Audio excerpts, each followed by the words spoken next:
Dieu si merveilleux.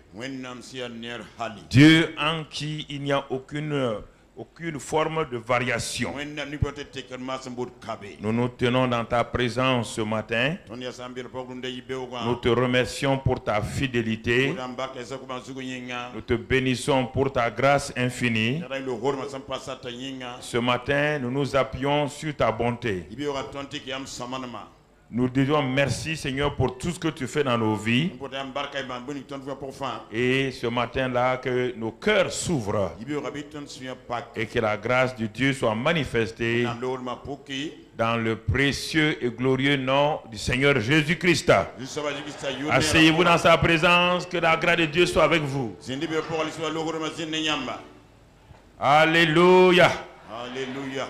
Il est bon que nous puissions continuer avec Christ en nous, l'espérance de la gloire. Nous savons que, mon frère, ma soeur, ce thème est si important et que nous devons prendre cela au sérieux. C'est la base fondamentale même de la vie chrétienne. Et c'est pourquoi ce matin nous allons continuer. Nous avons utilisé beaucoup d'analogies depuis ces temps-là. Et encore ce matin, nous allons utiliser une autre analogie afin que la grâce de Dieu puisse nous accompagner. Et cette analogie ce matin, c'est nouveau mari, femme émancipée et mariage nouveau. De quoi il s'agit? Pourquoi nous avons pris ce titre-là? Ce n'est pas pour parler de la famille et expressément dit la famille humaine, non. Ce que nous allons dire ce matin va nous aider à progresser et à aller de l'avant. Vous savez, on peut être dans une église 10 ans, 15 ans, rien ne change. Il y en a certains comme ça parmi nous. Parce que les gens viennent chercher autre chose que la vie divine. Voilà, donc leur vie ne change pas. Rien n'est transformé dans leur vie.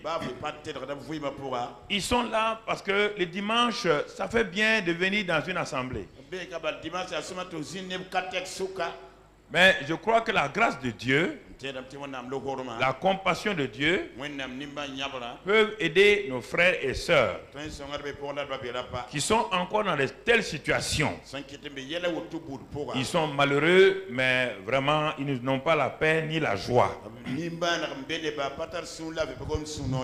Et ça, c'est important que nous comprenions. Alors, pour que nous puissions comprendre ce que nous voulons dire ce matin, on va prendre notre texte dans Romains chapitre 7 au verset 1 à 3. On va les lire dans 8 secondes et ensuite dans la version de la parole vivante.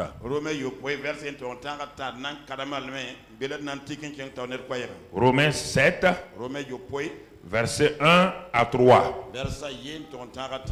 La Bible dit: ignorez-vous, frères, car je parle à des gens qui connaissent la loi, que la loi exerce son pouvoir sur l'homme aussi longtemps qu'il vit. Ainsi, une femme mariée est liée par la loi à son mari tant que ce mari est vivant. Mais si le mari meurt, elle est dégagée de la loi qui la liait à son mari. Verset 3. Si donc du vivant de son mari, elle devient la femme d'un autre homme, elle sera appelée adultère. Mais si le mari meurt, elle est affranchie de la loi, de sorte qu'elle n'est point adultère en devenant la femme d'un autre.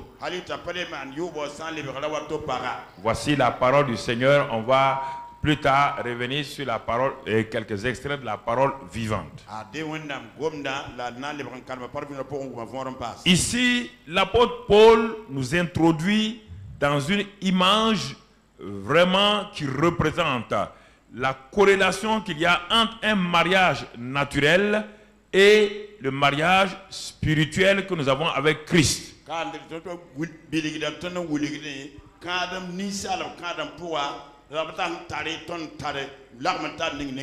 Il dit, selon les lois humaines et la loi de Moïse, les deux combinés, il dit que une femme qui est tentée dans le mariage ne peut pas en sortir. Laissons aujourd'hui les lois terribles qui détruisent les foyers, divorce et séparation. Laissons ça de côté. Dieu n'a jamais voulu, aucun homme ne se marie pour divorcer. Donc, le divorce et la séparation sont des exceptions terribles. Laissez ça de côté.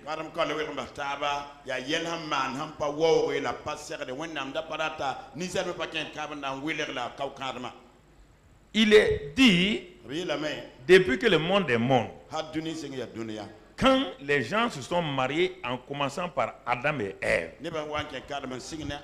malgré toutes les difficultés, Adam n'a jamais pensé se séparer de sa femme ou divorcer. Toute vérité est basée sur la première vérité. La première mention de quelque chose dans la parole de Dieu, c'est la mention la plus valable. Mais quand les disciples ont dit à Jésus, c'est difficile. Ah, ça c'est difficile. Jésus dit, il n'en était pas. Et Moïse nous a dit ça. Qu'on peut divorcer. Jésus dit, Moïse n'est pas l'auteur du mariage. Parce qu'il n'en était pas ainsi au commencement. Donc Moïse n'est pas le commencement. Moïse n'est qu'au milieu. Et il est dit que cette permission a été donnée par Dieu à cause de la dureté de nos cœurs. Alors, la séparation et le divorce viennent de la dureté de nos cœurs.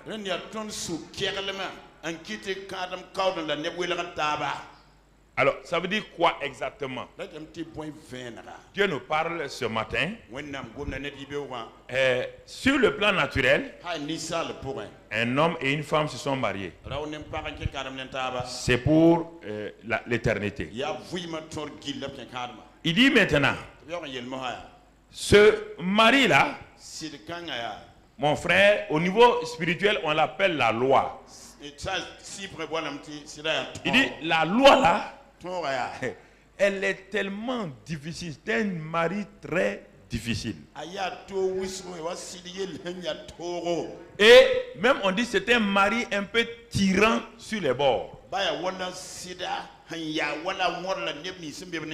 Mais malgré cela, on dit à la femme qui s'est mariée à cette loi-là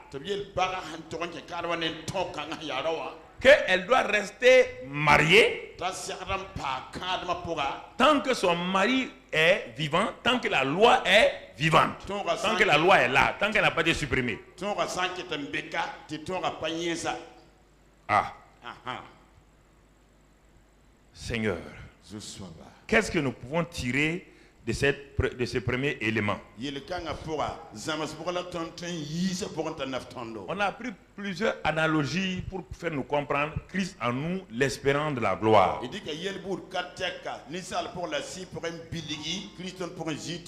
L'analogie de ce matin, c'est pour montrer le vieil homme et son âme.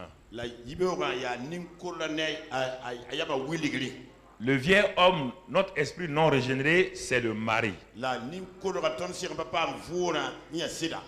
Notre âme, c'est la femme. Notre corps, c'est le foyer. Si ça ne va pas entre l'homme et la femme, il n'y a jamais un bon foyer. Spirituellement, si ça ne va pas entre l'esprit et l'âme, le corps a des problèmes, il reçoit des coups et il devient malade.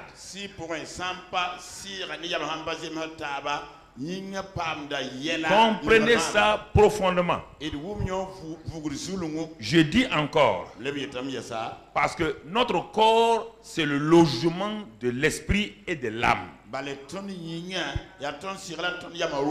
C'est la maison d'habitation simplement. Notre corps a son importance. C'est parce qu'il y a un esprit et une âme là-dedans. Alors que nous mettons l'accent sur notre corps, dès que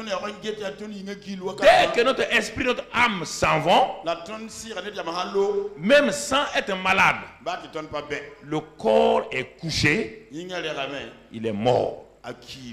Donc cela veut dire quoi? Que le corps est étroitement lié à la réalité de l'esprit et de l'âme. C'est l'enveloppe. C'est pourquoi lorsque une famille quitte une maison, au bout de 5 ans ou même 5 ans c'est trop, si vous retournez à la maison là, la maison là est bien. Hein? Est-ce que quelqu'un l'a touché? Elle se dégrade. Parce que les occupants qui prenaient soin de la maison là ont quitté la maison. Et en ce moment là, la maison est en plein entretenue. La poussière, les araignées, les termites et tous les insectes, les souris et les autres viennent entrer dans cette maison. C'est pourquoi ce matin, on va mettre l'accent sur le mari et la femme. Le foyer là, le corps là, on dit mon foyer n'est pas bien. Parce que toi qui es femme, tu n'es pas bien.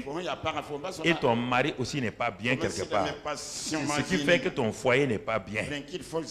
Ça peut être l'un ou l'autre, ou ça peut être les deux. Cette analogie va t'aider à comprendre que bien que Christ soit en nous là, il y a quelque chose qui ne va pas quelque part. Alors avant d'arriver là, on va aller pas à pas.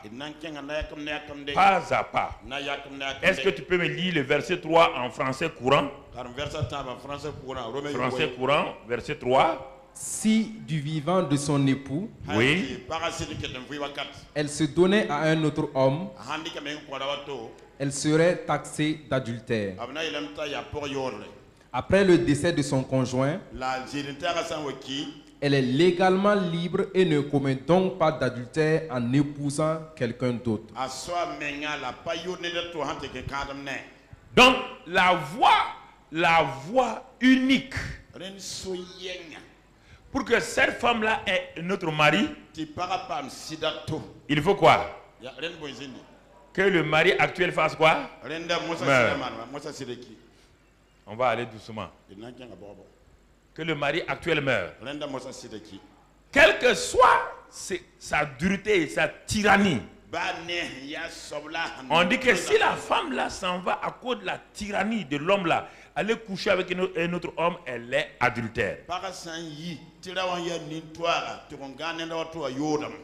Et il est dit que maintenant, la voie unique pour que cette femme-là se marie de nouveau, il faut que l'ancien mari, le mari actuel meure et qu'elle puisse avoir un nouveau mari. Lis-nous s'il vous plaît le Romains 7 verset 4. Romains 7 verset 4. Il en est de même pour vous, mes frères. La mort subie par le Christ est aussi la vôtre, puisque vous êtes devenus un avec lui. Cette mort a creusé un fossé infranchissable entre la loi et vous.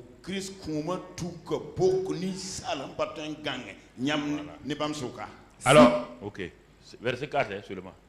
Si vous êtes mort, le lien qui vous unissait à la loi est donc rompu.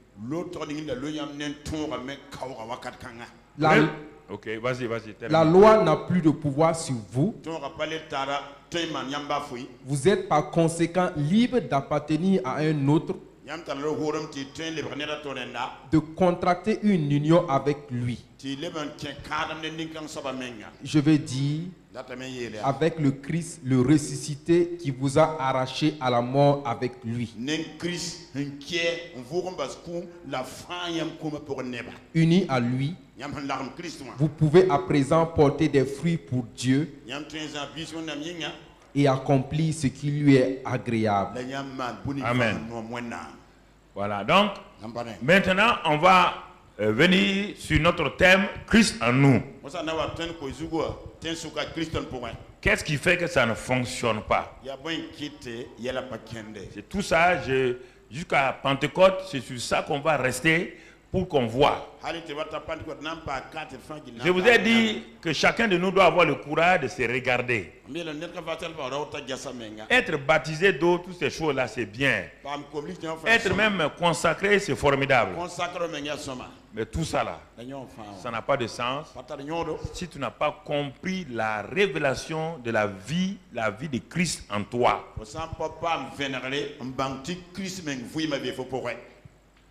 Parce que la vie chrétienne, c'est au dehors, c'est pas dans l'église. Dans l'église, tout le monde est hypocrite. Chacun s'habille comme un chrétien. Chacun se comporte comme un chrétien. Même les gens les plus durs, ils sont doux à l'église pour qu'on ne les juge pas. Souvent, l'église est remplie d'hypocrites. Des gens qui ne veulent pas vivre la réalité. C'est pourquoi je suis paga-paga. Je suis paga-paga. Je ne veux pas cacher.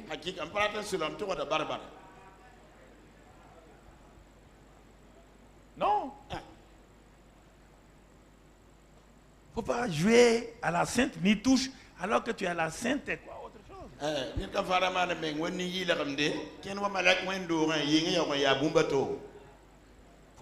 Il n'y a rien de plus terrible parce qu'en ce moment-là, tu es en abomination à Dieu.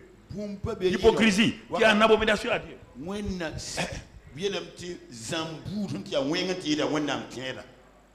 En abomination à Dieu.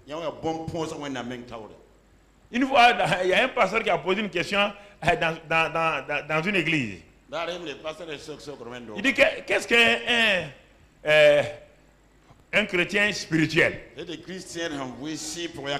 Certains ont levé la main. Un chrétien spirituel, c'est celui qui va réellement à l'église tous les jours. Où est-ce qu'on peut le reconnaître? Lui, non, mais c'est à l'église. Il vient à l'église tout le temps. Et l'autre a levé la main. Un chrétien spirituel, c'est celui qui parle en langue beaucoup. Donc, plusieurs ont levé la main. Et chacun a dit son point de vue sur un chrétien spirituel.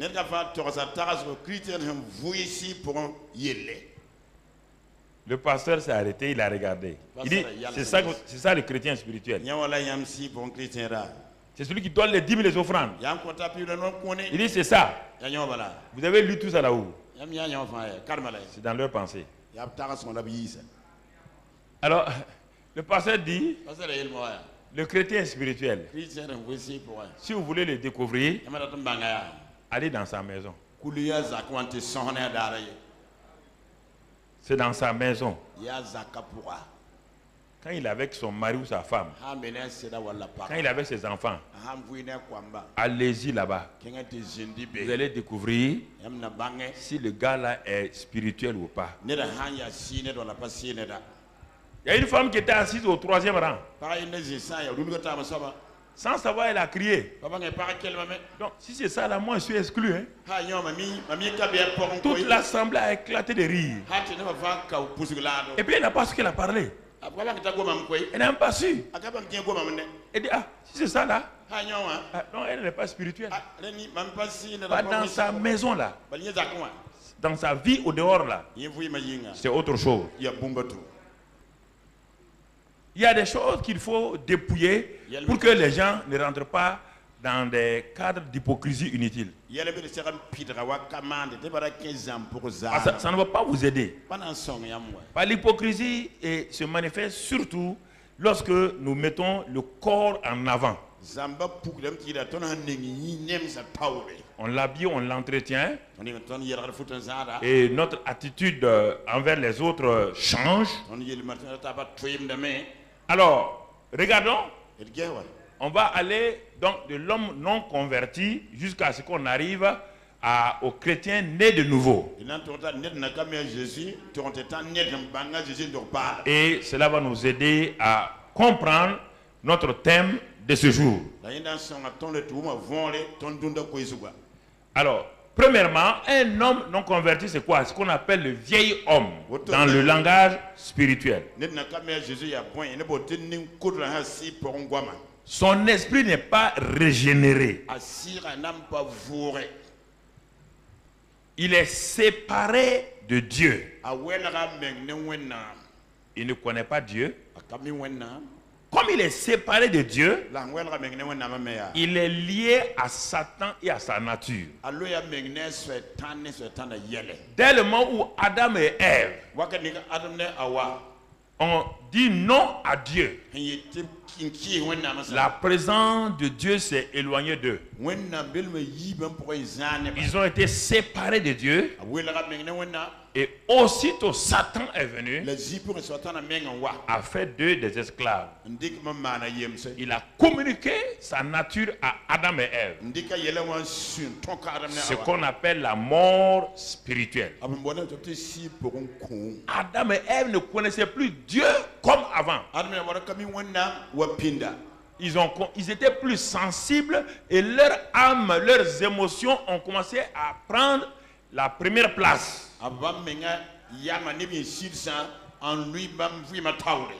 Et puisqu'ils sont morts spirituellement à Dieu, ils ont commencé à vivre à partir de leur âme. Alors que l'âme n'est pas là pour nous conduire. Et alors ils ont commencé à être touchés dans leurs émotions, dans leurs sentiments. Leur volonté a été affaiblie par l'ennemi. Puisque le monde spirituel qui les domine, c'est le monde spirituel de Satan. Au lieu d'être conduits par le Saint-Esprit, ils sont conduits par le mauvais esprit. Et le mauvais esprit a commencé à avoir une empreinte sur leur âme. A commencé à déverser dans leur âme sa nature. Sa nature, c'est la haine. C'est le mensonge. Tout ce que Satan est, Satan esprit est. Comme celui qui dirige l'homme dans son esprit maintenant, il a transféré sa mauvaise nature là dans l'âme de l'homme. Par notre âme, c'est notre personnalité. Et la personnalité d'Adam et Ève, leur personnalité a commencé à changer. Ils ne pouvaient plus s'aimer entre eux. Les bagarres ont commencé. La mort est entrée dans la famille par leur fils. Pourquoi? Alors qu'ils ne connaissaient pas tout ça. En ce moment-là, le corps qu'on appelle le foyer, est-ce qu'il était heureux? Hein? Entre Adam et Ève, ça allait? Puisque Adam représente le mari. Il est dirigé par le mauvais esprit. La femme aussi, son âme, qui est l'âme, a été affectée. Alors automatiquement, résultat, le fruit qui est là, leur foyer, la mort est entrée, la maladie va rentrer et la mort va rentrer. Voici l'homme qui n'est pas régénéré de nouveau. Voilà l'homme qui n'est pas encore converti à Christ. Donc son esprit étant mort à Dieu, et il vit donc en relation avec l'ennemi. Et beaucoup de gens sont devenus chrétiens sans comprendre ce simple ABC de la Bible. Dans Ephésiens 2, versets 1 et 2, on peut le lire Vous étiez morts par vos offenses et par vos péchés, dans lesquels vous marchiez autrefois, selon le train de ce monde, selon le prince de la puissance de l'air, de l'esprit qui agit maintenant dans les fils de la rébellion. Ah, vous voyez bien? Le prince de ce monde. Donc, cet être méchant-là a donné sa nature à l'homme déchu. Et ça a amené la mort. On ne parle pas de mort physique. Quand on ne parle pas de mort physique, mort spirituelle, c'est-à-dire la séparation d'avec Dieu. Et qu'est-ce qui s'est passé quand l'esprit est mort spirituellement à Dieu? L'âme a commencé à être moulée par l'environnement mauvais, hostile. Alors cette âme-là, alors regardons maintenant, elle est mariée, donc sur le plan spirituel, elle est mariée au vieil homme qui l'a fait souffrir, l'entraîne partout. Alors, puisque Dieu a dit à Adam, le jour que tu mangeras, tu mourras. Par le fait qu'Adam a dit non, il va entraîner sa femme qui est son âme dans la mort. Il va entraîner son foyer qui est son corps dans la mort. Il va entraîner donc les enfants, les fruits de leur corps, de leurs œuvres dans la mort. Alors la mort spirituelle qui s'est introduite en premier lieu va amener la mort physique. La mort physique. Alors c'est important que tu comprennes ceci. Alors je vais ce matin te faire comprendre quelque chose d'important. Que tu comprennes ceci, mon frère. On va te donner encore une image du vieil homme. Et le vieil homme, donc le vieil homme étant donc celui qui a dit oui à Satan. Donc le voilà. Il est mort spirituellement à Dieu. Il a revêtu la nature de Satan. La nature de Satan, c'est le péché, les maladies, les malédictions, la pauvreté, tout cela. La haine, tout. Et maintenant, comme il est marié, sa femme là s'appelle âme, l'âme, son âme. Lui, il est le mari. La femme là, c'est l'âme, son âme. Et allons, regardons maintenant. On va demander quelqu'un qui va jouer le rôle d'âme. Un habit contradictoire. Qui n'est pas de la même nature. Toi, tu viens là. Voilà. Donc, voici l'âme. L'âme là. L'âme. Et en même temps, c'est son épouse. Lui, c'est l'âme, appelée épouse, et qui est mariée à l'esprit, donc non régénéré. En ce moment-là, donc la combinaison de ces deux va avoir un effet sur le corps qu'on appelle le foyer. Qu'on appelle le foyer. Vous voyez? La combinaison de ces deux-là va jouer sur le foyer qui va prendre toutes sortes de couleurs selon la relation qu'il y a entre ces deux. Alors, comme l'esprit est non régénéré, le mari, et comme ils sont mariés pour toujours et vivent dans un foyer, ils sont liés. Et c'est lui qui va diriger. Il va commencer à faire quoi? il va commencer à affecter l'esprit qui domine. Il va commencer à affecter la personnalité, sa personnalité. Ça, c'est en même temps un homme qui a l'esprit non régénéré, qui a une âme et qui vit dans un corps. Dès le moment où cet homme qu'on appelle, disons aujourd'hui, on peut l'appeler païen, mais ce n'est pas le mot exact. L'homme non régénéré.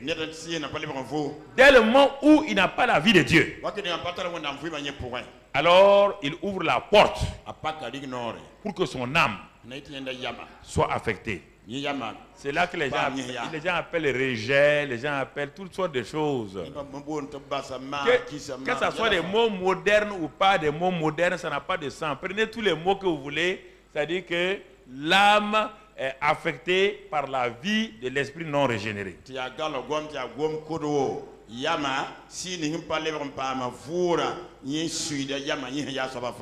Ça ne vient pas d'abord du dehors. Non, ça vient de l'intérieur. L'intérieur là, c'est lui qui affecte l'âme et le corps. Cet homme-là, on l'appelle le vieil homme. Il n'est pas né de nouveau.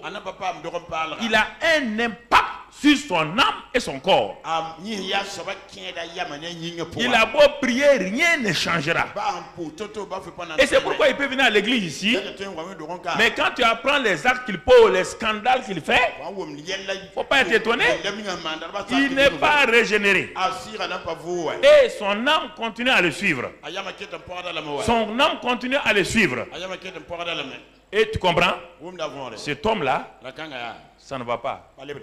L'âme là a tout fait pour échapper. Il ne peut pas échapper. Parce qu'il est pris en otage entre l'esprit et le corps. Voici l'homme non régénéré. C'est pourquoi lui il est mort. Il est mort spirituellement. Il n'a aucune vie en lui. Il n'a aucune vie en lui. C'est ça que Paul parle ici. Mais voici qu'un jour, cet homme-là entend, le chef du foyer-là entend l'évangile. L'évangile ne pénètre pas ici. Lui, il est incapable, elle est incapable, l'âme-là est incapable d'entendre l'évangile. C'est l'esprit-là non régénéré. Dieu va présenter sa nature à cet homme-là par une prédication. Un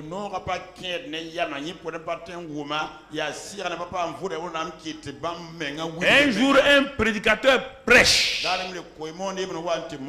Cet esprit qui est mort à Dieu là va commencer à entendre spirituellement, pas physiquement d'abord.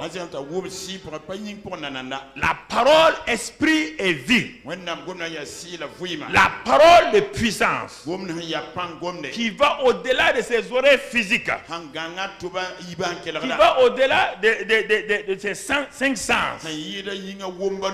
Il est assis, il est mal à l'aise. Il veut refuser l'évangile. Il peut se proclamer que lui ne croit pas en Dieu, mais la parole qui sort de la bouche du prédicateur, il ne sait pas comment la contrer. Il essaie son raisonnement, ça ne va pas. Il essaie de tout faire, ça ne va pas. La parole de Dieu pénètre cet homme-là. Et son homme qui est mort, le vieil homme qui est mort, la prédication dit que ce vieil homme-là, quand Jésus est venu sur la terre, quand Jésus a donné sa vie à la croix, ce vieil homme-là, qui ne connaît pas Dieu, a été crucifié avec Jésus.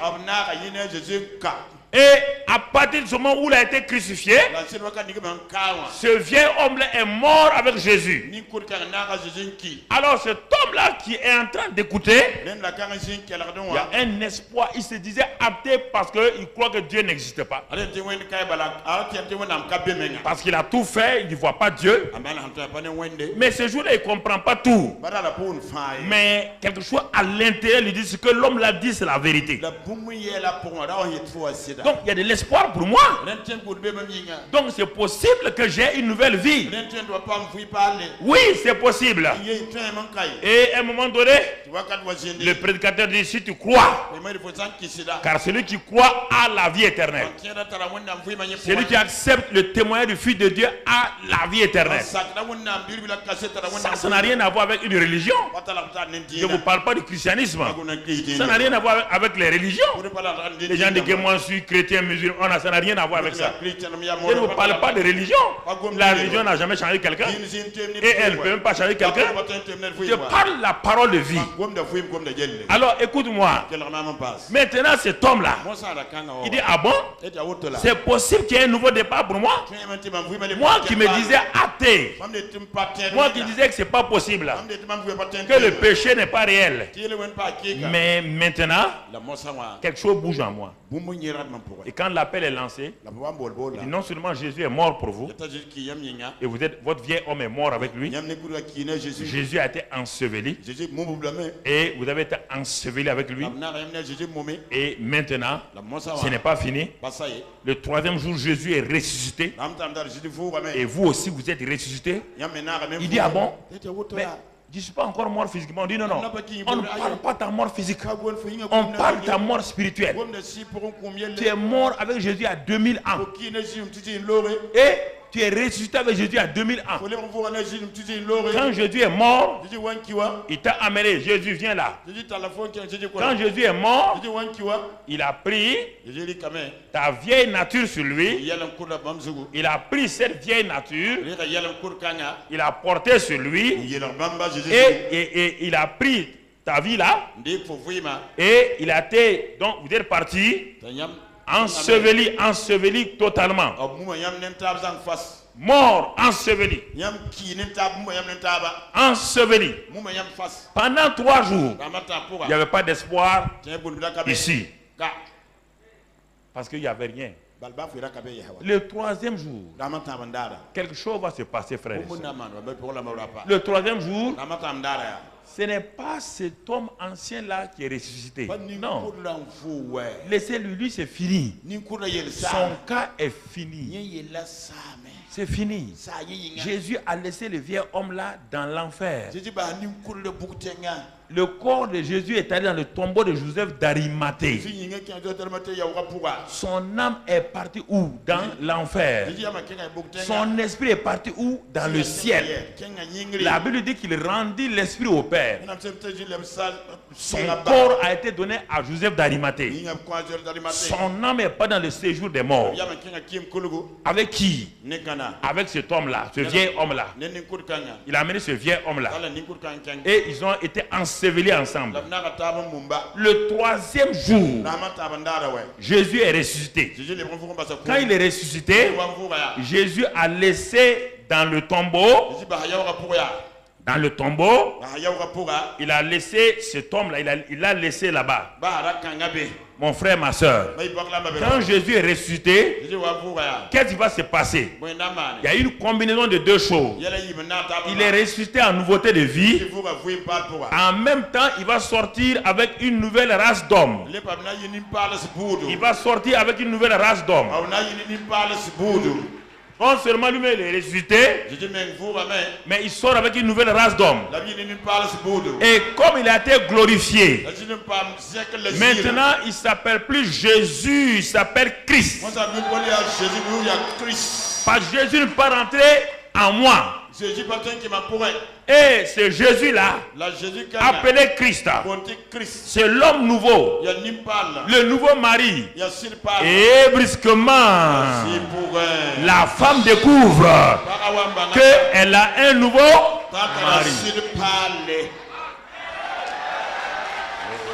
Le vieil homme est mort, crucifié, mort. Elle a un nouveau mari. C'est ça Christ en nous. C'est pourquoi si quelqu'un est en Christ, il est une nouvelle. S'il est en qui? Voilà Christ. Voilà ta nouvelle nature. Les deux sont combinés. Christ vient en toi par le Saint-Esprit. Les choses anciennes sont Toutes choses sont devenues. Voici le nouvel homme. Et qu'est-ce qui a permis à cette femme-là qu'on appelle l'âme là d'avoir un nouveau mari? C'est elle qui a fait un effort? Elle a fait un effort? Non. C'est par la mort de l'ancien mari qu'elle a été libérée. C'est ça la nouvelle création. C'est ça Christ en nous. C'est ça Christ en nous. Frère, maintenant mon frère, écoute, c'est sur ça qu'on est. Et la deuxième partie de mon message est aussi importante que la première partie.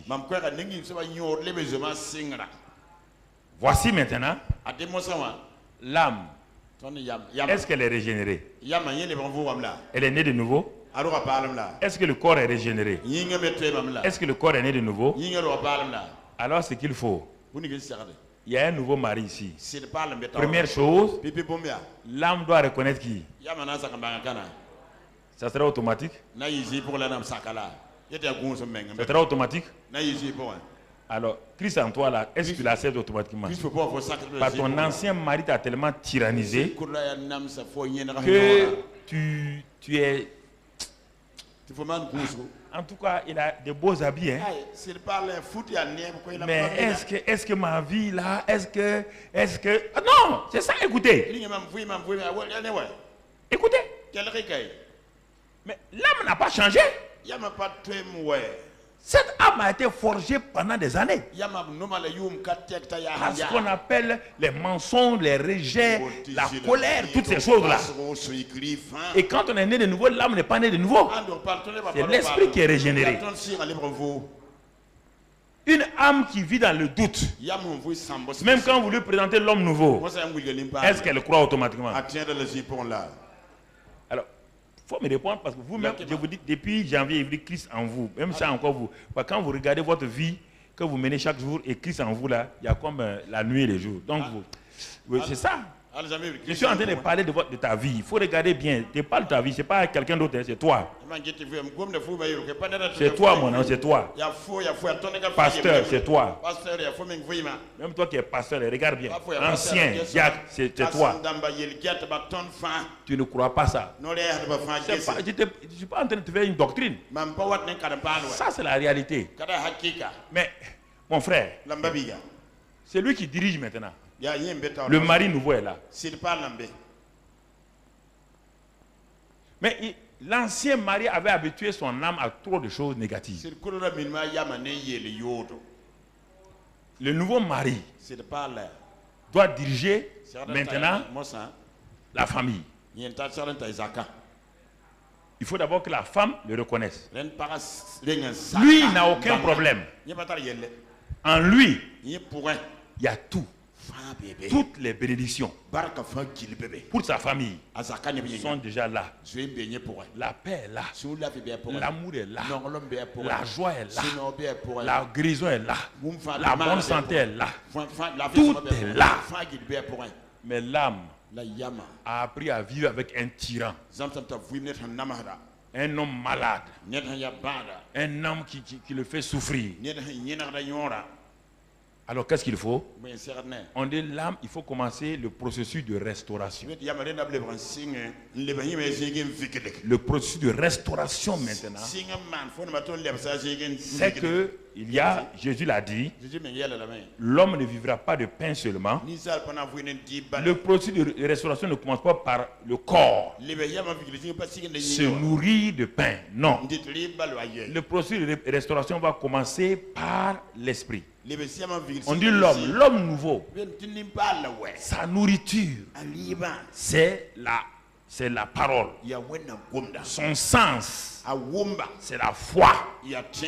Quand il se nourrit de parole et il exerce sa foi de façon pratique, il va amener l'âme, qu'elle veuille, qu'elle ne veuille pas, à voir que l'homme nouveau là est totalement différent de son vieil homme. Dans un premier temps, il va croire que celui-ci joue à l'hypocrite. Qu'il n'y a rien en elle. L'homme dit non, n'aie pas peur, moi j'ai tout. L'ancien mari ne lui donnait jamais de l'argent. Jamais. Il était avare. Lui dit, moi mon compte est fourni. Mais comme elle ne voit pas ça, l'homme lui donne un chéquier. Va toucher ce que tu veux. Pour avoir confiance en ça. Elle va mettre des jours et des jours.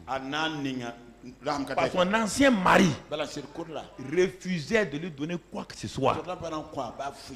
Pour avoir confiance en ça, il faut qu'elle aille, qu'elle ose agir selon la parole que l'homme nouveau est en train de dire. Si elle dit non, ma chérie, l'esprit parle à l'âme. Il dit non, tu sais, ton vieux mari là, il vivait vraiment par l'alcool, la cigarette. Et ça t'a fait du mal et ça fait mal au corps, au foyer. Mais moi, je ne fume pas, je ne bois pas, pas à cause d'une loi. Je ne mange pas, je ne fume pas, je ne bois pas à cause de l'amour que j'ai pour toi et le corps. Ah bon? Tu nous aimes? Il dit oui. Et il commence à pourvoir aux besoins. Mais mon frère, pour que cela soit possible, bien qu'il soit l'homme nouveau, il faut... Bon, on va les séparer. Viens là, les deux là. Mettez la main face à l'homme nouveau. L'homme nouveau. Mets-toi face à eux. Voilà. Je les sépare un peu pour que vous compreniez. Pour que ils puissent bénéficier de ce que l'homme nouveau a. L'homme nouveau qui est le nouveau chef de foyer. Il faut que l'âme et le corps là fassent quoi? Romains 12, versets 1 et 2. Lis-moi ça dans la parole vivante. Romains 12, versets 1 et 2.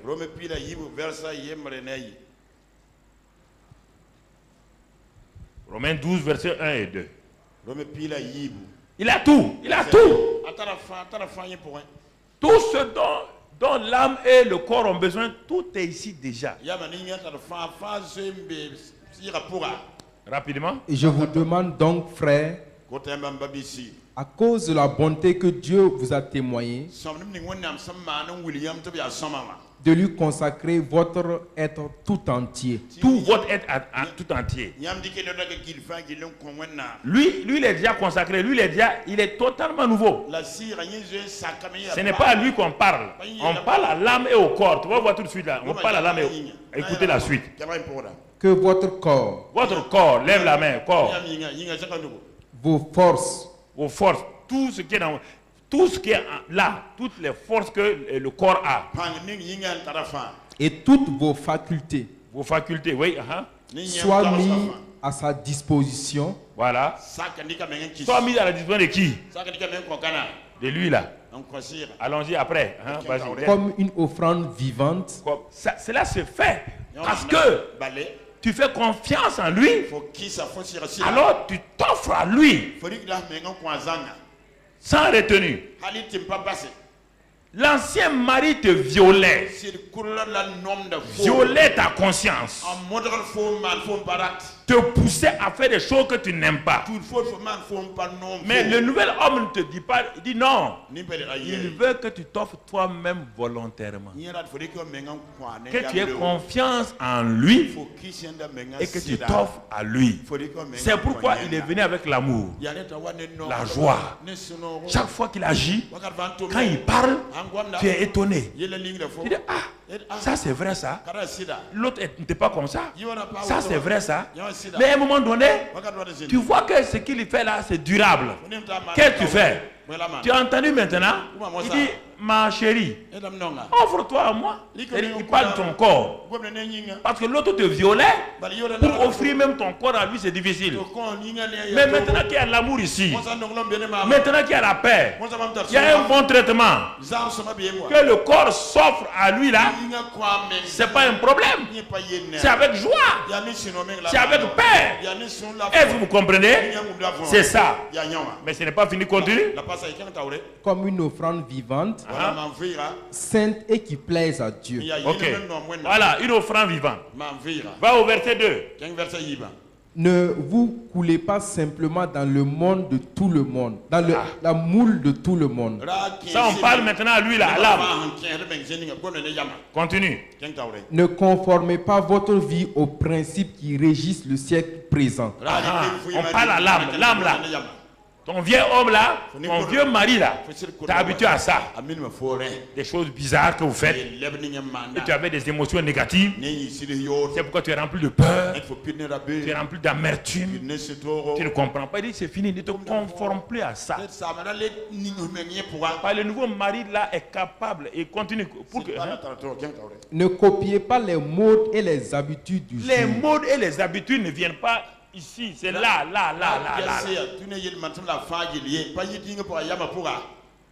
Laissez-vous plutôt entièrement transformer. Transformer. Ici, le corps là s'offre comme un sacrifice vivant.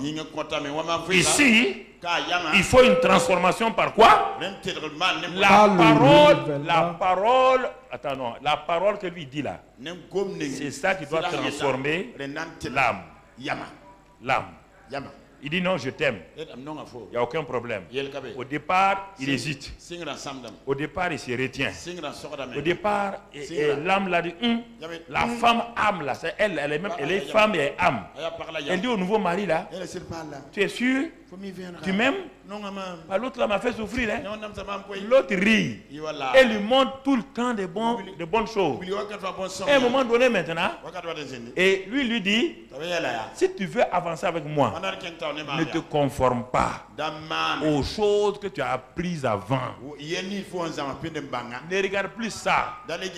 Laisse-moi te transformer. J'ai une puissance de transformation en moi par ma parole. Si tu acceptes ma parole, si tu reçois ma parole, je vais te transférer par la foi. Par la foi, je vais transférer ce qui est en moi. La nature qui est en moi va venir ici. Et tu vas découvrir quoi? Termine maintenant. Soyez plutôt entièrement transformés par le renouvellement de votre mentalité. Mentalité, c'est là, c'est pas ici, c'est pas là-bas. Ta mentalité. Moi, vous savez, non. Il dit, lui, il a été dit, mais depuis que je suis venu là, est-ce que je t'ai violenté? Est-ce que je t'ai frappé? Regarde la paix que tu as depuis longtemps. Ne laisse pas ta mentalité te dire autre chose. Ne laisse pas ta mentalité te mentir. Qu'il faut te satisfaire par les choses de ce monde-là. Ce n'est pas la peine. L'alcool, l'impureté, ces choses-là ne peuvent pas te satisfaire. Laisse-moi te transformer. J'ai plus que l'alcool. J'ai ce qu'on appelle la paix. J'ai la joie. J'ai l'amour. J'ai la patience. J'ai tout. J'ai une joie qui surpasse tout. Il y a une paix qui surpasse toute intelligence. Ce que tu as cherché là, avec le vieil homme là, toi et ton vieux mari là, ce que vous cherchez là, moi j'ai tout ça gratuitement, je te le donne. Alors qu'est-ce qui va se passer? Soyez transformés par le renouvellement intelligent. Et la fin du verset, adoptez une attitude intérieure différente. Oui. Voilà. Adopte une attitude intérieure. On parle toujours à l'âme. Ok. Voilà. Donnez à vos pensées une nouvelle orientation. Tout ça, c'est ici dans l'âme. Si tu ne veux pas avoir tout le temps des problèmes, maintenant ce n'est pas le mari. Ce n'est pas le mari qui te donne des problèmes, c'est toi qui donnes des problèmes à ton mari. L'ancien mari qui te crée des problèmes. Maintenant, toi chrétien là, c'est toi qui crée des problèmes au nouveau mari qu'on appelle Christ. par tes pensées. Quand il te regarde, il est étonné. Il dit, mais est-ce que quelqu'un ne va pas lui dire que je ne suis pas méchant? Et quelqu'un ne va pas lui dire que, à votre âme là, que je ne suis pas médiocre? Christ est étonné. Il a tout en vous. Mais toi, tu as la mentalité. Tu ne peux pas écouter tes copines. Tu ne peux pas écouter les gens du service. Ah, c'est comme ça, hein? On doit vivre comme ça, hein? On ne doit pas se laisser piétiner par son mari, hein? Un bon mari comme ça, est-ce qu'il va te piétiner? Il va te piétiner? Et on te ment. Et tu viens et tu agresses ton mari. Avant, l'ancien mari te frappait, tu ne disais rien. Il te trompait, tu ne disais rien. Le nouveau mari te respecte. C'est en ce moment que tu l'aimes. Je parle de tous les hommes. Hein. Ici, là, ce n'est pas femme féminin. Femme, c'est l'époux de Christ. Quand il y a une femme ici, je ne parle pas des femmes féminines. Je parle des femmes. Toute personne qui est convertie est époux de Christ. Tu comprends? Tu murmures. Et c'est toi qui agresses maintenant Christ. Tu l'agresses par tes paroles. Moi, je ne comprends pas Dieu. Ça fait longtemps que je prie. Dieu ne me répond pas. Qui est en toi? Dieu est en toi. Il l'entend. Tous les jours, tu le critiques. Tous les jours, tu murmures. Est-ce que tu peux être heureux? Regarde maintenant la fin. Lis la fin, on va aller rapidement. Donc, donnez à vos pensées une nouvelle orientation afin de pouvoir discerner ce que Dieu veut de vous. Ah, voilà. Tant que tu n'as pas accepté ça là, les pensées là, Dieu a dit, vos pensées ne sont pas mes. Vos pensées sont aussi loin de mes pensées que l'Est est loin de. Alors si, mon frère, tu veux connaître les pensées de Dieu, tu dois te soumettre à Dieu. Donc l'âme, c'est ça qu'on appelle la soumission. L'âme arrête de se raidir, de faire l'orgueilleux. L'âme tend la main au Christ, à son nouveau mari. Il dit, l'âme dit, impartis la vie qui est en toi, en moi, par la parole. Je te reconnais comme mon nouveau mari. Je reconnais ton autorité. Ce que tu me dis là, c'est ça que désormais je vais suivre. La portion de phrase qui reste lit là. Ainsi, vous serez capable de reconnaître ce qui est bon à ses yeux. À ses yeux. Ce qui est bon aux yeux de qui? De Dieu. Pas ce qui est bon à tes yeux. Ce qui est bon à vos yeux, là, ça qui détruit les gens, ça vous tue. Ensuite, ce qui lui plaît. Ce qui lui plaît. Donc tu cherches à plaire à qui? Alors que la plupart des chrétiens cherchent à plaire à qui? À eux-mêmes. Ensuite, et qui vous conduit à une réelle maturité. C'est cette attitude-là qui vous fait quoi? Vous vous abaissez, et au moment où vous vous abaissez, Dieu fait quoi? Dieu vous élève. Vous comprenez? C'est ça le processus. Même naturellement dans une maison, une femme qui fait bagarre à son mari ne va jamais l'élever. Jamais. Même naturellement. Il va chercher une autre femme parce que pour remplacer. Regardez. Mais comme Dieu a dit ici, tu avais un ancien mari, le vieux homme, qui te fatiguait. Maintenant Dieu t'a fait grâce. Tu as entendu l'évangile. Et tu as cru que tu es mort. Et avec lui. Et que tu es ressuscité, que tu as une nouveauté de vie maintenant. Dieu te dit maintenant, ce que tu voulais là, je te l'ai donné, un nouveau mari. Mais maintenant, change ta mentalité, change tes pensées, puisque tu as trouvé un bon mari. Il a tout ce que tu voulais là, est en lui. Mais attache-toi à lui. C'est ça Christ en vous. Attache-toi à lui. En faisant quoi? Va derrière, va derrière. Attache-toi, oui, attrape-le. Attrape-le. Attrape-le. Quand tu vas l'attraper, le corps, tu vois ici, nouveau mari, femme et émancipé, nouveau mariage. Lui, il est content. Le corps est content. On ne le fatigue plus avec l'alcool. On ne le fatigue plus avec des violences. Ça fait maintenant 2 ans qu'il n'a pas été battu. Ça fait 2 ans qu'il n'y a rien. Il fait quoi? Il est content, non? Hein? Alors, partout où l'esprit les amène maintenant, qu'est-ce qu'ils font? Ils suivent. Ils suivent avec joie. Tu peux les séparer? Est-ce que quelqu'un peut rentrer entre eux? Ils ont goûté à l'ancienne vie. Ils ont la nouvelle vie. Si une mounafika vient, tous les hommes sont pareils. Ah non, sauf mon mari. Mon mari là n'est pas pareil. Moi, mon mari n'est pas monsieur tout le monde. Non, mon mari là, c'est mari élégant.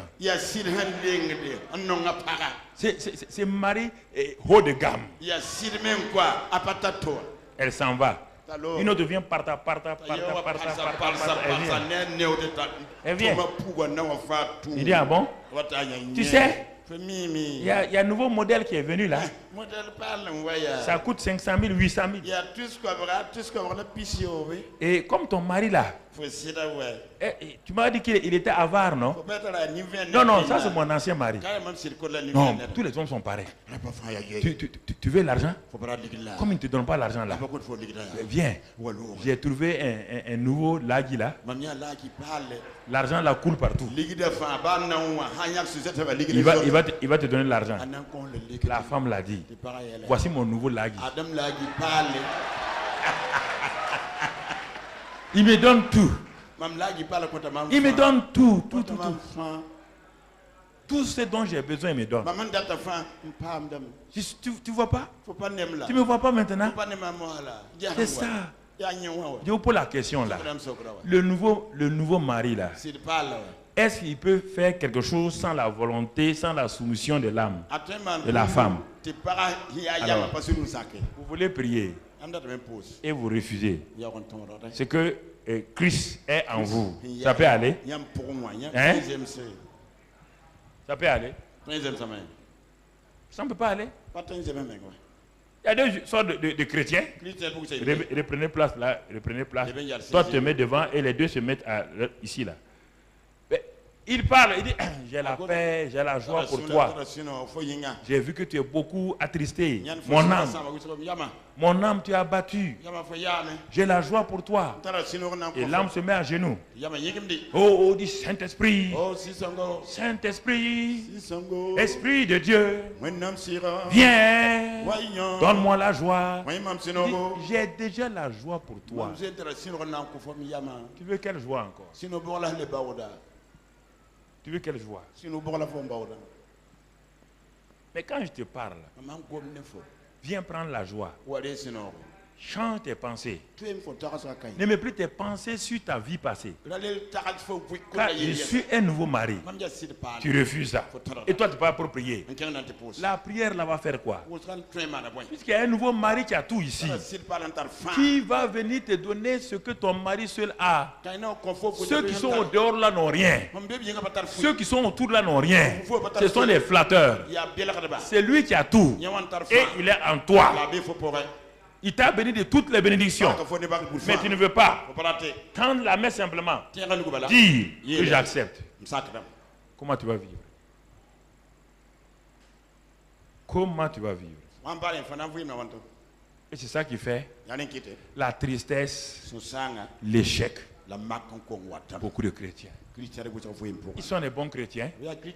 Ils vont à l'église, mais sans victoire.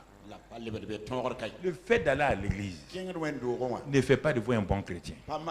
Le fait de donner sa dîme offrande, le fait de prier, le fait de jeûner. Le chrétien, ce n'est pas un homme de l'église, c'est lui-même, il est l'église. Lui-même, il est l'église.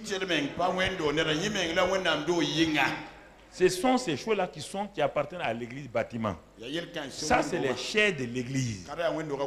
Toi, tu n'es pas quelqu'un de l'église. Toi, tu es l'église.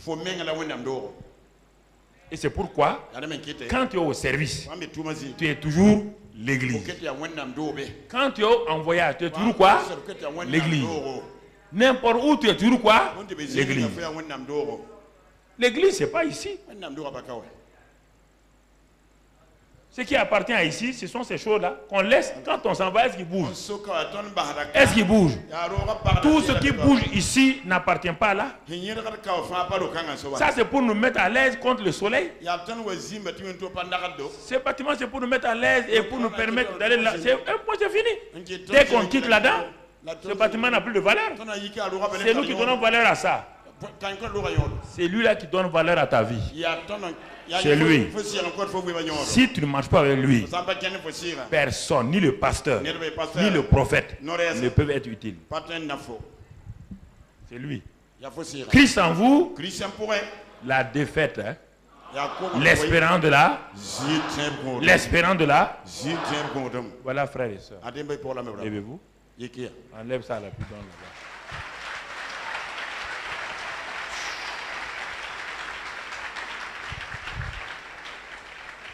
Alors, tu dois comprendre ces choses-là. Quand tu comprends ça, si tu ne comprends pas ça, tu vas souffrir. Tu vas dire, mais qu'est-ce que c'est pas dans ma vie? On ne prie pas pour Galates 5, 22. On dit le fruit de l'esprit. Ce n'est pas le fruit du Saint-Esprit. Le fruit de mon esprit. C'est l'amour, la joie, la paix. C'est déjà en moi. Ça, c'est le fruit de mon esprit. Quand le Saint-Esprit est venu à moi, il a produit en moi, je suis une branche. Et c'est la branche qui porte les fruits. L'arbre produit et la branche porte. Le Saint-Esprit est producteur. Mais mon esprit est une branche. Sur cette branche-là, on trouve le fruit de l'esprit. Et le fruit est en moi. Mais il faut l'entretenir. Il faut garder, il faut veiller. Ce qu'on avait vu la semaine passée. Abraham et Ève avaient tout dans le jardin d'Éden. Vous n'allez pas me dire non. Ils avaient tout. Et il n'y avait rien de Satan dans leur nature. Il n'y avait rien de satanique dans le jardin d'Éden. Dans leur propre vie, il n'y avait rien de satanique. Rien. Alors, mais qu'est-ce qui a fait qu'ils sont tombés? C'est simplement ça là. Ils avaient tout. C'est la parole là. Ils ont refusé de se soumettre à la parole, d'accepter la parole.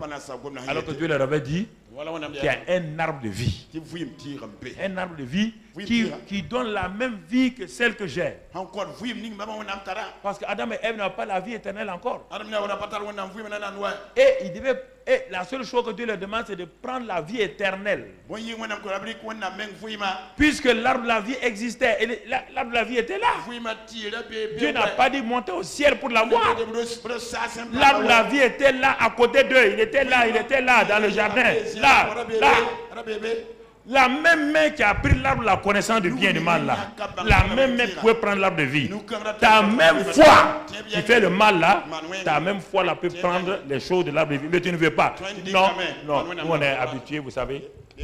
On est libre, hein? C'est quelle liberté? Une liberté qui vous rend esclave? Une liberté qui vous détruit n'est pas une liberté. Qu'est-ce que vous appelez liberté? Qu'est-ce que vous appelez liberté? Faire le mal à votre prochain? Tu crois que les politiciens disent liberté, c'est la liberté? Ça c'est libertinage. Il y avait un politicien correct. Quelle liberté vous avez? Quelle liberté? La liberté est en Christ. Une liberté valorisante. Une liberté qui vous élève. Une liberté qui vous valorise. Une liberté qui vous donne la grande valeur. Quelle liberté? Quel est le pays qui a eu la liberté là? Montrez-moi ce pays-là, dans le monde là, les États-Unis, la France, l'Allemagne. Allez-y et regardez. Quelle vie les gens mènent là-bas? Est-ce que vous comprenez? Ah, on est libre. Tu es libre pour faire quoi? Pour pécher? Ça c'est liberté. Pour mentir? Ça c'est liberté. Pour t'envoyer toi-même en prison? Ça c'est liberté. À quoi ça vous sert? C'est votre liberté. C'est pour qu'on vous amène en prison. Vous êtes déjà un prisonnier au dehors. Alors frères et sœurs, Christ nous a donné ça. Je ne sais pas qu'est-ce qu'il faut vous dire. Ou tu acceptes, ou tu n'acceptes pas. Le reste là, moi j'ai fait ma part. Si tu es faible, pour Dieu, ce n'est pas un problème. Dieu dit pour les faibles, sa grâce est suffisante. Quand le faible reconnaît qu'il est faible, sa grâce vient pour l'aider. La faiblesse d'un homme n'est pas un problème pour Dieu. L'imperfection d'un homme n'est pas un problème pour Dieu. Donne-lui ta non-perfection, prends sa perfection. C'est un échange. Ce que tu n'as pas, lui il a ça. Donne l'autre et prends ce que tu n'as pas. Simplement. Frère, je ne sais pas pourquoi vous compliquez la vie chrétienne. Vous la compliquez pourquoi? En quoi elle est compliquée? Elle n'est pas compliquée. Quand on l'a saisie, c'est pourquoi dans Romains 8, quand Romains 7 là, la fin de Romains 7, lis là, c'est le 24-25, non? Lis là, les derniers de Romains 7. Verset 24. Quel déchirement terrible. Quel déchirement. Parce que si tu n'obéis pas à ça là, à ton nouveau mari là, regarde. Quel déchirement terrible. Ou bien, dans le 8 secondes, misérable que je suis. Ah. Qui me délivrera du corps de cette mort? Lui-même, il s'arrête, il dit 3 points de suspension. Point d'interrogation. Qui va me délivrer? J'ai tout fait. J'ai prié, j'ai jeûné. Je suis allé chez les prophètes. Mais malgré ça, je suis déchiré. Ma famille est déchirée. À cause de ce que moi je ne comprends pas. Pas à cause de quelqu'un d'autre. À cause, c'est quelqu'un qui a dit qui me délivrera. Il n'a pas dit qui nous délivrera. Qui va me délivrer? Et tu es dans ça esclave. Et tu viens à l'église. Tu comprends. Tu dois être. Peut-être tu es malade quelque part. Tu viens à l'église et tu continues à vivre des scandales dans ta maison. Commettre toutes sortes de péchés. Et tu dis que tu es libre. La liberté que Jésus nous donne là.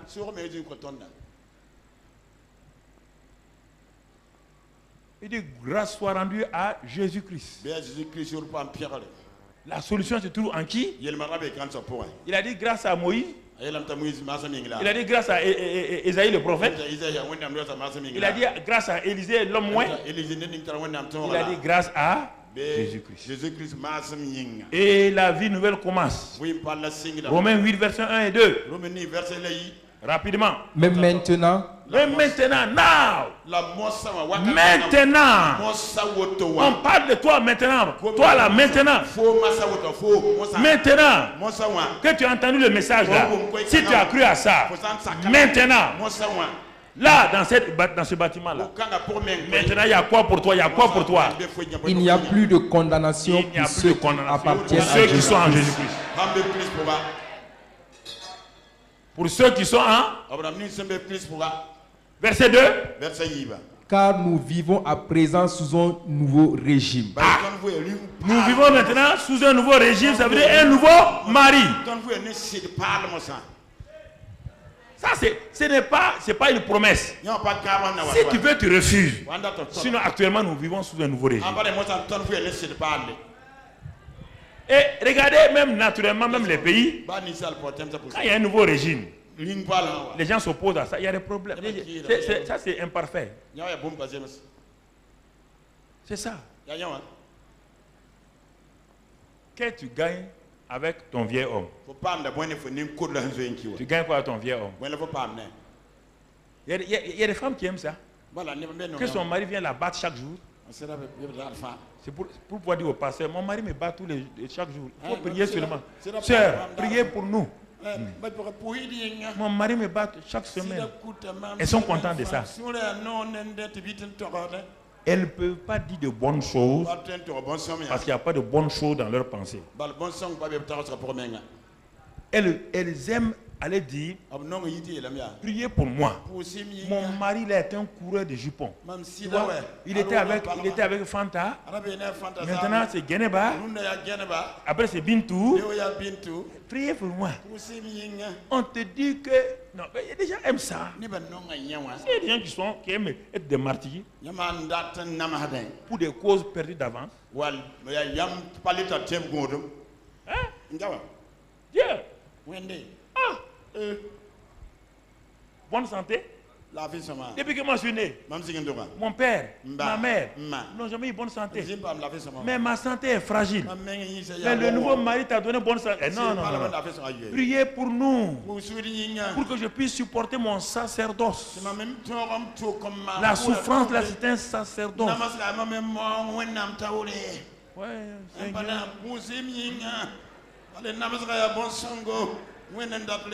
y a des qui aiment ça. C'est quoi? Ta mentalité n'est pas changée. Tu aimes ton ancienne vie avec l'homme nouveau. C'est ton âme qui a des problèmes. L'homme nouveau est là. Christ est là. C'est lui qui est l'espérance de la gloire est là. Mais tu aimes. Tu aimes ton ancienne vie. Et ça te plaît de vivre là-dedans. Ça te plaît de vivre là-dedans. Ça te plaît. C'est pourquoi on dit quand une esclave devient reine, c'est un problème. Une esclave qui devient reine. Ramasse tes affaires, cours déjà. Parce que c'est qu'elle va vous faire là. Vous allez comprendre. Quelqu'un qui a une mentalité d'esclave, qui devient reine. Mon cher. C'est pourquoi, au début, pendant des années, je prêchais presque le même message, le message du porc et du chat. Les anciens se rappellent de ça. Vous prenez le meilleur porc du Burkina Faso, élevé correctement. Vous lui mettez une belle cravate. Vous l'amenez à Silimandé. Vous louez une chambre formidable. Pendant 3 mois, vous louez un truc, une suite ministérielle. Climatiseur. Et vous l'éduquez tous les jours. Vous sortez autour de la piscine. Vous montrez au porc là. C'est ici on nage. Il dit oui. Ici, ça c'est le restaurant. Quand on s'assoit, on a les assiettes devant nous. On ne mélange pas tout. Il dit oui. Au bout de 3 mois, il dit tu as compris hein? Il dit chef oui. Et puis un jour maintenant, tu lui dis ton ancienne vie là, viens voir. C'est la boue. C'est pas bon. Il dit oui. Un jour, après 3 mois d'instruction ferme, il pleut. Tu sors avec le cochon devant la porte de l'hôtel. Tu enlèves la corde. Tu dis cochon. Maintenant je vais voir si tu as compris ce que je t'ai appris depuis 3 mois. Alors, choisis où tu veux aller. Il regarde l'hôtel. Il regarde la boue. Mais qu'est-ce qui va l'attirer? Pourquoi?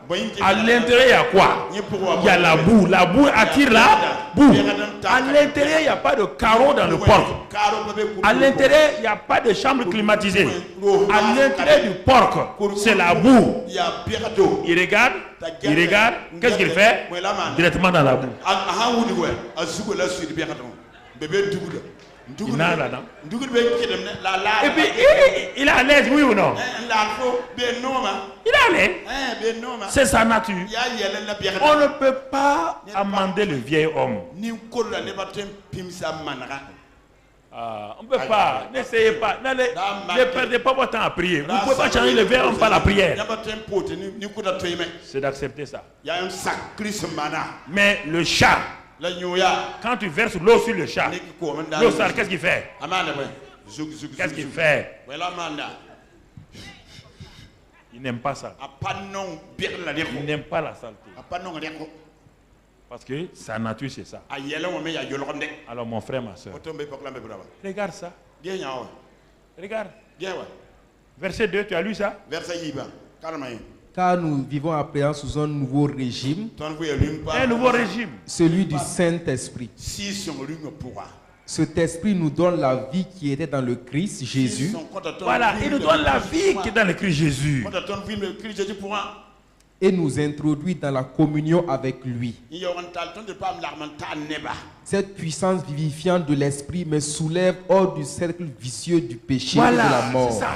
Il me soulève hors du cercle vicieux.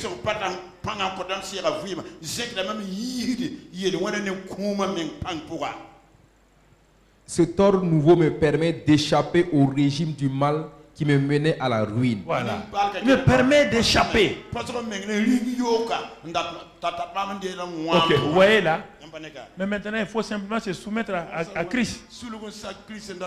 Seigneur, par moi-même, je ne peux pas. Mais je puis tout par toi qui est en moi. Seigneur, prends ma faiblesse. Tu vois les tentations, je suis attiré. Tu as été tenté comme moi. Tu n'as jamais péché.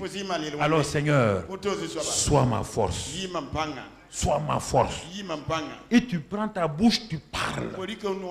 Tu parles. Et tu agis. Et tu verras que la tentation n'a plus d'emprise sur toi.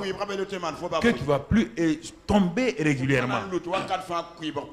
Et la vie intérieure va te soulever du cercle vicieux du mal. Il n'y a pas quelqu'un qui pêche involontairement. Ne me dis pas ça. Hein? Les démons ne peuvent pas pécher quelqu'un. Jamais.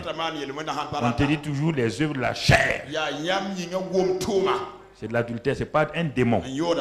Aucun démon ne prend tes affaires là, aller chercher en ville. C'est toi qui prends ta moto, c'est toi qui vas à gauche, à droite. Donc, frères et sœurs, il faut arrêter. Seigneur, voici ma vie. Tout ce que tu as retenu sera retenu. Dieu ne s'intéressera pas à ça. Si ta bouche, tu ne l'as pas donnée à Dieu, Dieu ne va pas contrôler ta bouche par la force. Proverbe 12, 18.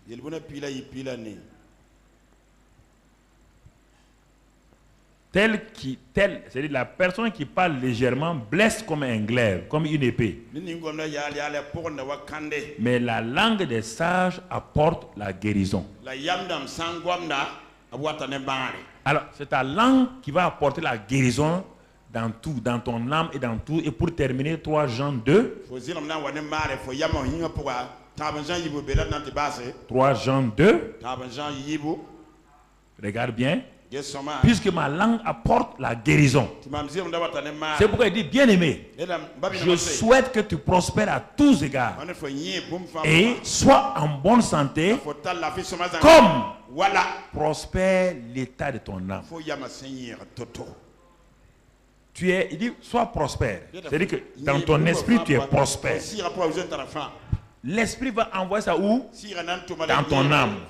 Il dit, ton corps ne peut pas être en bonne santé tant que ton âme n'a pas prospéré comme ton esprit.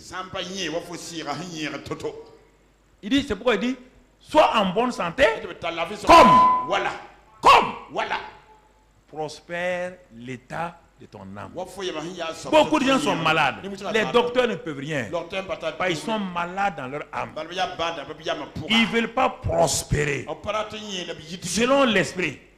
Alors que Dieu dit, mon désir est que tu prospères dans tous les domaines. Esprit, âme et corps. L'esprit est déjà prospère. Transfère ça par ta bouche. Ta langue qui guérit la transfère, parle. Dis des bonnes paroles à toi-même. Prononce des bonnes paroles sur toi-même. Ne ferme pas ta bouche. Prononce des bonnes paroles sur toi. Parle aux autres des bonnes relations. Et qu'est-ce qui va se passer? La foi vient de ce qu'on entend. Ce que tu dis là, que tu veux, tu ne veux pas. Si c'est mauvais, ça va affecter ton âme et ton corps. Mon ami, si tu veux te croire, tu ne crois pas. Tout ce que tu dis de mauvais ou de bon affecte ton âme et ton corps.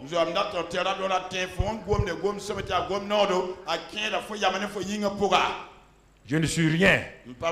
Alors attends-toi à être rien. Je suis faible. Attends-toi à être faible. Tu as ordonné à ton corps d'être faible.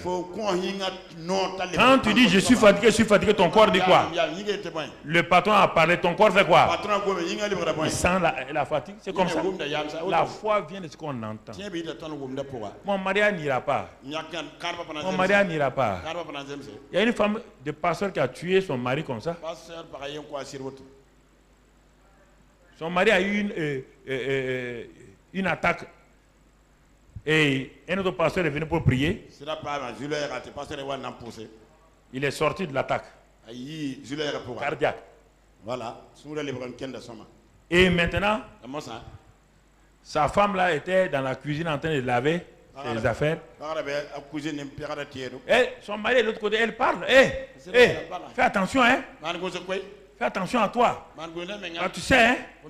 Moi je sais que ta maladie va revenir. Vous parlez comme ça, et ce que vous dites tous les jours.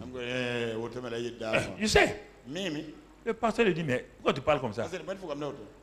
Pourquoi tu parles? Elle continue à parler. Dieu dit au pasteur là, il dit à la femme là, dans 2 ans, tu vas tuer ton mari si tu ne changes pas de langage. Elle s'est fâchée contre le pasteur. Le pasteur dit, depuis que je suis avec toi là, est-ce que je te flatte? Je te mens? Il dit non. Tu es un pasteur qu'on respecte. Quand tu viens chez nous là, tout le monde te respecte. Il dit, mais alors si vous me respectez, j'ai été dit, si tu ne changes pas, dans 2 ans, ton mari est enterré. Parce que c'est toi qui vas la tuer. Non, elle ne croit pas. Bon, elle s'est repentie, dit, bon, si ça a prié pour moi, on a prié. Et 3 ou 4 mois, elle continue à dire à son mari, non, toi là, tu ne peux pas changer. Non, toi là, tu vas mourir. 2 ans, exactement. Son mari est crise, mort. Quand elle appelle, elle dit, Dieu a tué mon mari. Elle appelle l'autre pasteur. Le pasteur ne dit pas ça. Hein. Tu vas te débrouiller à enterrer ton mari. Tu es devenu croque-mort. Tu vas la manger. Tu vas le manger. On t'a bien dit dans 2 ans. L'autre pasteur a dit, regarde la date quand je t'ai parlé. Regarde la date. Ils ont regardé, ça fait 2 ans. Je t'ai dit, Dieu m'a dit, te dis, ta grande gueule là. Tout le temps tu te plains que ton mari va mourir là. Tu vas le tuer. Arrêtez de parler au hasard. Votre vie, modélez-la avec vos langages. Modélez-la avec votre langage. Pourquoi vous voulez parler négativement? Pourquoi vous voulez? Il dit que la vie et la mort sont dans votre bouche. Vous parlez qu'il y a la fraude dans le pays. Tu seras jamais un commerçant prospère. S'il y a la fraude dans le pays, la fraude va t'abandonner. Même s'il y a la fraude dans le pays, moi je prospérerai. Moi j'irai de l'avant. Même s'il y a l'injustice dans le pays, je suis protégé par le Seigneur. Soyez bénis. Au nom de Jésus. Amen. Amen.